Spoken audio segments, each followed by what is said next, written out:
Welcome back ভালোবাসা মানুষের নতুন একটি এপিসোডে। আজকে একটা চিঠি এসেছে, কিন্তু চিঠিটার কালি যেন রক্ত দিয়ে লেখা। কারাগারের দেয়ালের ছায়ায় বসে একজন মানুষ তার জীবনের সবচেয়ে সুন্দর জিনিসটা হারিয়েছে, যেটা ভালোবাসা। আর সেই ভালোবাসার ফলাফল সে এখন খুনি না, সে পেশাদার অপরাধী না, সে একটা সাধারণ ছেলে। সে ভালোবেসেছিল নিজের জীবনের চেয়েও বেশি, কিন্তু সে আজকে দোষী। তাহলে চলুন সেই চিঠিটা শোনা যাক। শোনার আগে আমাদের ইউটিউব চ্যানেলটিকে এখনই সাবস্ক্রাইব করে ফেলুন। চিঠিটা ছিল এরকম: ভাইয়া, আমি জানি আপনি আমাকে চিনেন না, আমি জানি এই চিঠির ভাষা অচেনা, এক কারাগারের ঘ্রাণ বহন করছে। তবুও আমি জানি আপনি এই কথাগুলো মন দিয়ে পড়বেন, কারণ আমি শুনেছি আপনি মানুষের কান্না বোঝেন, আপনি মানুষের না বলা কথাগুলো মানুষের সামনে তুলে ধরেন। আমি এখন চট্টগ্রাম কেন্দ্রীয় কারাগারে আছি। আমার নাম সাফায়েত, বয়স 26।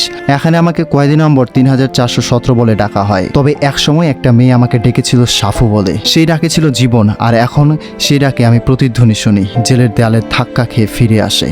ভাইয়া, আমি খুনি। হ্যাঁ, আদালতের রায়ে, পুলিশের নথিতে, পত্রিকায় আমি একজন খুনি। কিন্তু আপনি কি জানেন আমি কেন খুন করেছি?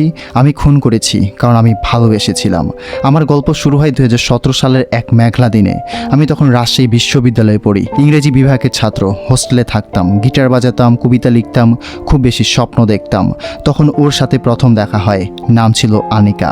বৃষ্টির দিনে আমাদের প্রথম দেখা। সে ভিজে গিয়েছিল, আমি নিজের গামছা দিয়ে তাকে মুছতে দিয়েছিলাম। সে বলেছিল, তুমি সবসময় এমনই কি? আমি হেসে বলেছিলাম, আমি সবসময় ভিজে মানুষদের পাশে দাঁড়াই। এই এক কথায় আমাদের বন্ধুত্ব, তারপর সেটা রূপ নেয় ভালোবাসায়। ভাইয়া, আনিকা ছিল সবকিছু। সে আমার কবিতার মিউজ, আমার গানের ছায়া, আমার রাতের প্রার্থনা। ও বলতো, তুমি ছাড়া আমি বাঁচতে পারবো না। আর আমি বিশ্বাস করতাম। সব কিছু বদলে যায় 2020 সালে। করোনার সময় আমরা আলাদা হয়ে পড়ি। সে ঢাকায় যায়, একটা কোচিং সেন্টারে চাকরি নেয়। আমি রাজশাহীতেই থাকি, চাকরি খুঁজতে লাগি। প্রথম দিকে আমাদের মনোযোগ ছিল আগের মতোই, রাতে ফোন, সকালবেলা ভালোবাসি মেসেজ, মাঝে মাঝে ভিডিও কল। কিন্তু কিছুদিন পর থেকেই ও বদলাতে শুরু করে। ফোনে কথা কমে যায়, মেসেজের উত্তর আসে দেরিতে, ভিডিও কলে সে অজুহাত দেয়, ব্যস্ত আছি, নেট নেই, টিচার রুমে আছি। আমি বুঝতে পারছিলাম কিছু একটা হচ্ছে। একদিন অনেক রাতে কল করি, ধরলো না। পরদিন সকালে সে হেসে বলে, তুই পাগল হয়ে গেছিস নাকি? আমি ঘুমাচ্ছিলাম। কিন্তু ভাইয়া, আমি তো জানি তার ঘুমের অভ্যাস ছিল না। সে সব সময় আমায় বলে উঠতো, ঘুমাতে পারি না তোকে না দেখে। তবুও বিশ্বাস করতাম, ভালোবাসি তো। তারপর একদিন একটা ছবি পেলাম, এক বন্ধু পাঠালো। ঢাকার এক ক্যাফেতে আনিকা বসে আছে এক ছেলের সঙ্গে। ছেলেটার হাতে তার হাত, হাসি মুখে ছবি। আমি শুধু জিজ্ঞেস করলাম, ও কে? ও বলল, ও আমার কলিগ। আর তুই প্লিজ এসব ছেলে মানুষই করিস না।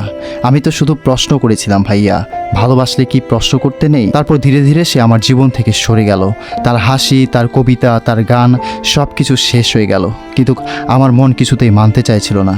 আমি বারবার বলতাম, আনিকা ফিরে আয়, আমি সব মেনে নেব। সে বলতো, তুই ক্লিগিং হয়ে গেছিস, তোর প্রতি আমার অনুভূতি বদলে গেছে, প্লিজ এগিয়ে যা। এগিয়ে যাওয়া যায় ভাইয়া।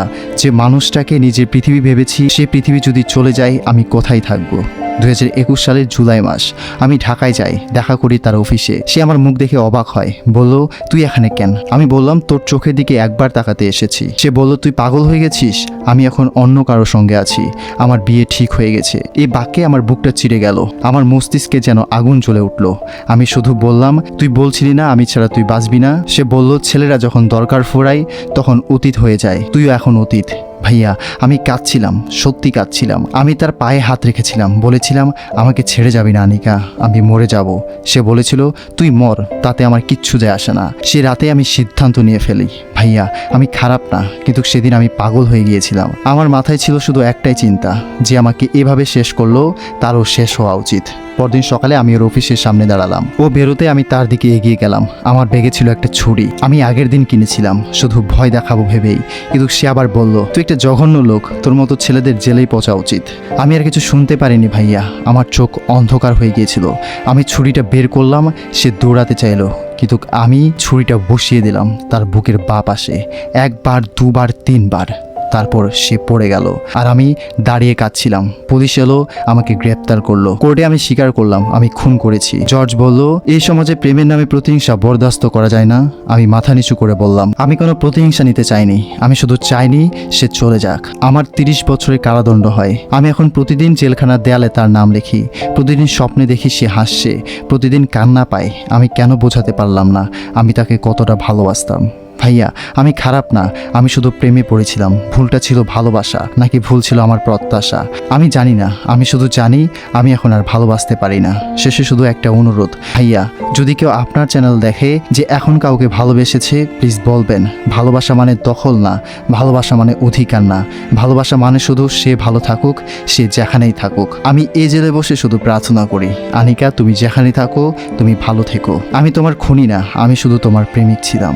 প্রিয় ভালোবাসা মানুষজন, এখন আমি আপনাদেরকে বলতে চাই, ভালোবাসা কখনো যেন মৃত্যুতে গিয়ে না শেষ হয়। ভালোবাসা যদি একতরফা হয়ে যায় তাহলে সরে যেতে শিখুন, অন্যথায় আপনি হয়তো নিজের জীবন নষ্ট করবেন আর কারো জীবন শেষ করে দেবেন।